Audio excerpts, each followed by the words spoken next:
Hey there, we're on part 3 of our drum solo choreography. And in this part, we've got some repetition with some hip circles that are traveling. So when we are traveling to the right, our hips are making circles that are clockwise. When we're traveling to the left, our hips are making circles that are counterclockwise.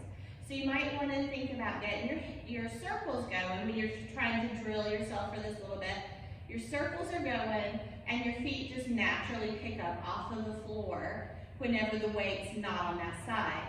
And we could say it's 2 to the right and 2 to the left, but what ends up happening is it ends up being like 1.5 instead of 2, because you can make one full circle right there, and then you make just the front half, and then your foot steps in and changes weight to go back to the other side. So we're doing some combinations of right, left, right, and then an accent. And then starting with the left, right, left, and some accents. And we're going to the right twice and we're going to the left twice. To make it a little bit different, when we're going to the right, we're going to have our right hand extended out in the direction we're traveling, and our left hand is going to touch the back of our head. When we are traveling, starting to the left first, we're going to keep our hands down, framing our hips. So by that I mean, like when we're going to the right, we start right, then go left, then go right. The whole time we'll have our hands in our position, showing which way we're traveling. When we start to the left and go left, right, left, that whole time we'll keep our arms down. And then we have different accents that happen at the end of each one. So when we start to the right, we're going 1 and 2, or 1.5.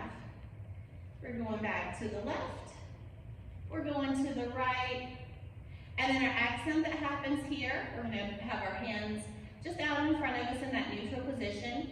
We're going to have a shoulder shimmy and a big roll down. That roll down helps me to remember that I need to go ahead and take my arms down. For the next one, we're going to have our hands framing, going to the left, and then the right, and then the left. And as I get ready for this one, I'm going to go ahead and take that back hand, which is my left one, up, and I'm going to raise my hip. This is my right hip, so that I can go down, up, down, up. Now, my hand was up. I'm just going to bring it into the back of my head. I'm going to raise that hand that was framing my hip out, because now we're starting on the right side with our circles.